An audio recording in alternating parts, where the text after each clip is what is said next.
भोलानाथों के नाथ भोलेनाथ की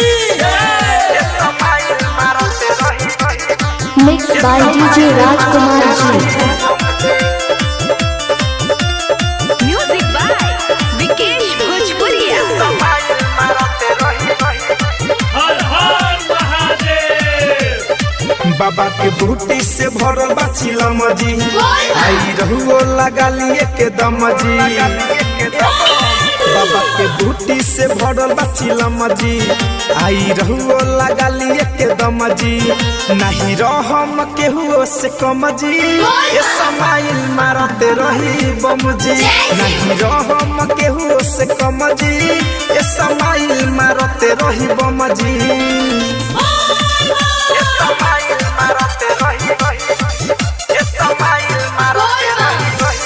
Mixed by DJ Rajkumar Ji.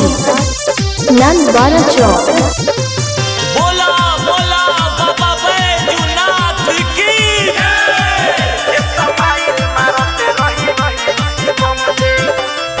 Bhola के बूटी से सुना कांवरिया, दुख होला दूर हो। लगेला पावन सावन के महीना, होला पूरा मशहूर। DJ Raj Bengali Battle. पीला से दम बड़ा मिलेला, तबे डीजे पे कमरिया हिलेला। पूरा मिट जाई दुखवा सितम जी, रही ना कुछो के जीवन में गम जी। नहीं रहम केहुओ से कम जी, ये समाइल मारते रही बम जी। नहीं रहम केहुओ से कम जी, ये समाइल मारते रही बम जी। DJ Rajkumar Ji. कहाँ घर है आपका Bengaluru? Music by Vikesh Bhojpuria.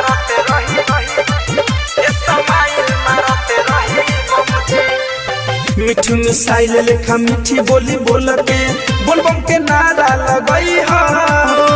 जाके सुनो देवघर में सबसे पहिले जलवा चढ़ई हा।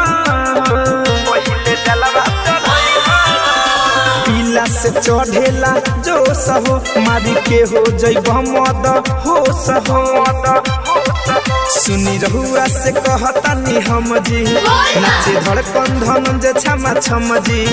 नहीं रहम केहुओ से कम जी, ए समाइल मारत रही बम जी। नहीं रहम केहुओ से कम जी, ए समाइल मारत रही बम जी। बाबा के बूटी से भरल बा चिलम जी, आई रहुओ लगा लिए के दम जी। DJ Rajkumar Ji. Nandwara Chowk. केहुओ से कम जी, ए समाइल मारते रही बम जी। नहीं रहम केहुओ से कम जी, ए समाइल मारते रही बम जी।